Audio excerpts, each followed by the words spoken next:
Hello, I'm Sarah and my story of hope begins in 2004. I was 25 weeks pregnant and it was discovered that I had preeclampsia, which can be life-threatening to myself and my baby. I ended up being admitted to hospital and little did I know that I would be there for 8 weeks. It was a very long 8 weeks. I wasn't allowed any visitors apart from my husband Theo through fear of my blood pressure rising. So it was me in a room in the hospital with amazing midwives and doctors for company. At times in a desperate situation where I didn't know what the outcome was going to be for me or my baby, it was pretty easy to lose perspective and feel hopeless. But along the way there were so many things that kept my hopes up that the outcome was going to be okay. Firstly, I had amazing words of encouragement, cards and cheerful thoughts from friends and family and from church and beyond.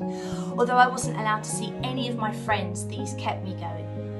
Many of my friends in those encouraging words mentioned Psalm 91, and this became my lifeline as I was waiting and hoping. It begins, "Those who live in the shelter of the Most High will find rest in the shadow of the Almighty. He is my God and I trust him." A psalm of hope. He is my safety, my shield, and I can trust him. I journaled a lot in hospital, not much else to do. One day I wrote, "Lord, you are in control, defy medical understanding." The next day, the consultant stood at the end of my bed and said, "Sarah, you are defying medical understanding. We can't work out how you have lasted so long." That was a moment of hope right there. It was those moments that built my faith and my hope. God is in control, all will be well. And so nearly 34 weeks into my pregnancy, Emily Grace Amor was born.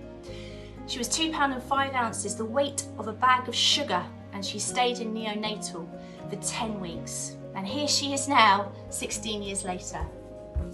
Our story of hope.